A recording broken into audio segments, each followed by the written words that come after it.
The fight for which party will control Congress after the 2024 elections isn't just about the issues or the candidates. It's also about the districts.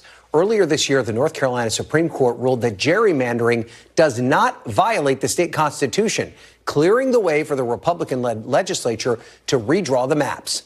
Nationally, the gerrymander will help Republicans flip several seats in Congress, but the maps changed on the state level, too. I think it is certainly one of the most advantaged Republican maps that we've seen in some time. Bitzer says this is an example of why elections matter at every level. It is indeed to the victor goes the spoils, and the opportunity to draw these districts based on where people have already sorted themselves is very much within the gameplay of we want power, we want to control political power. This is the best way to do it. But a federal lawsuit filed by the North Carolina NAACP this month alleges it's not just partisan gerrymandering going on across the state, but racial gerrymandering too. People are losing their vote because they are Black.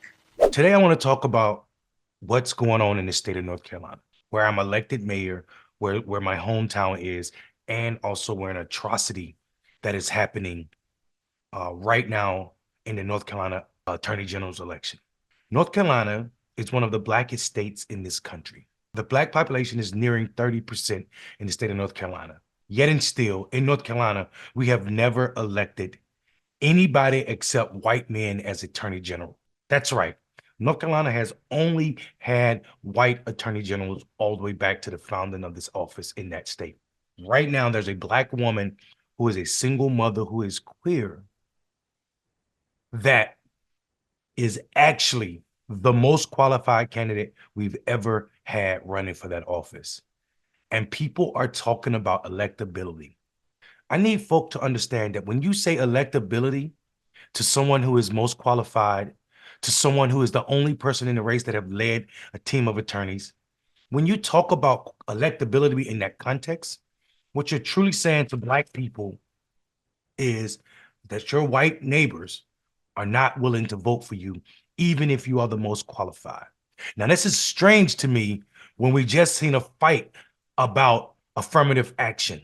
If this is not affirmative action for white men talking about the word electability, I don't know what is. Now, I know none of my colleagues on the other side of the aisle will admit to being racist, and I don't think they are.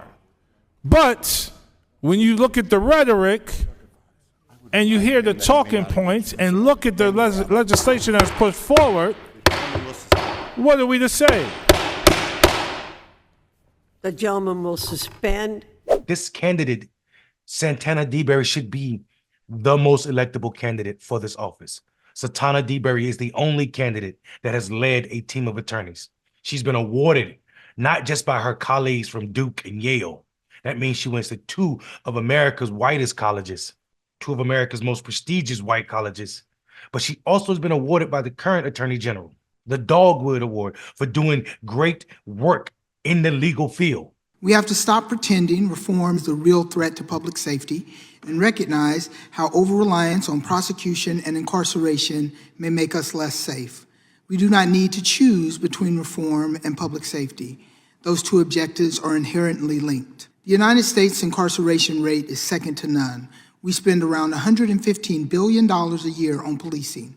If more incarceration equaled less crime, we'd be the safest country in the world. While prison is warranted in individual serious cases, there is little evidence that prison reduces recidivism and at least some evidence that incarceration makes individuals and communities more prone to crime, among a range of other harms for residents. Meanwhile, evidence is mounting that prosecuting and incarcerating fewer people is in line with public safety. A 2021 study looked at 35 jurisdictions, including mine, that elected reform-minded prosecutors and found our policies had no significant effect on crime, including murder.